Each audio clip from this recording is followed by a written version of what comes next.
Hello, so let's this question is 1 kilowatt electric heater is to be used with 220 volt DC supply. It converts N into 10 to the 10 by 3 gram of water 800 degrees Celsius into steam 800 degrees Celsius in 1 minute. Find the value of N.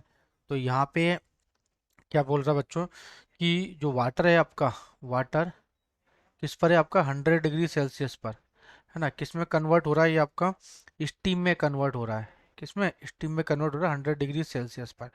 तो यहाँ पे steam की तो मेरे पास ये जो heat का जो ट्रांसफॉर्मेशन है तो ये क्या होता है जैसे latent mass into latent heat of vaporization. Clear. तो यहाँ पे कितने ग्राम है this is N into 10/3 gram of water है ना। और ये स्टीम में कन्वर्ट हो रहा है। तो स्टीम के लिए हमारे पास जो लेटेंट हीट कितनी होती है जैसे 540 कैलोरी होता है ना। तो ये होता है हमारे पास दिस इज 180 तो कितना जाएगा जैसे 1800 into 1 calorie is 1 calorie is होता है 4.2 जूल। तो वैल्यू रखो तो 4.2 इंटू और ये हो जाएगा आपका एन भी आएगा साथ में है ना। तो एन ये जूल में वैल्यू आ गई। तो क्यू की वैल्यू कितनी आ जाएगी हमारे पास इतनी ही। जैसे इक्वेशन नंबर 1। अब सेकंड क्या बोल रहा है कि 1 kilowatt electric heater 1 kilowatt electric heater है तो पावर कितनी गिवन है। पावर इज टू हमारे पास this is 1 into 10 to the power 3 watt है ना।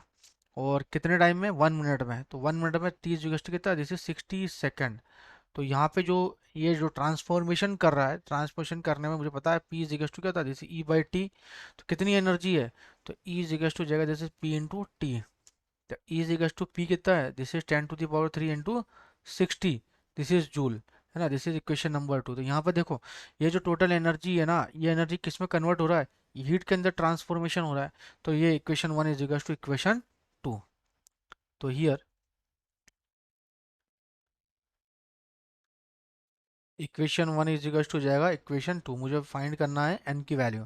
तो ये हो जाएगा 1800 into 4.2 equals to this is 10 to the 3 into 60।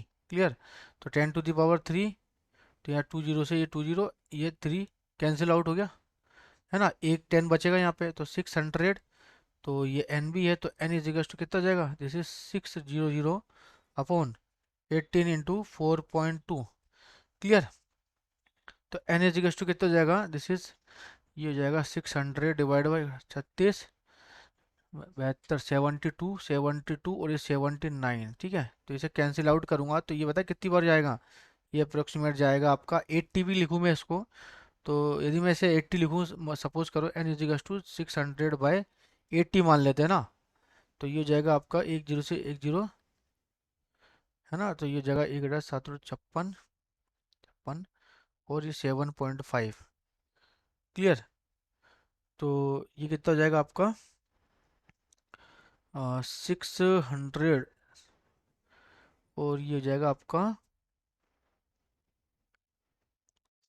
ठीक है 7.5 7 नहीं 1 मिनट यहाँ पे हो जाएगा आपका कितना हो जाएगा ये 600/80। तो 600/80 की वैल्यू आएगी हमारे पास कितनी ये हो जाएगा आपका 100।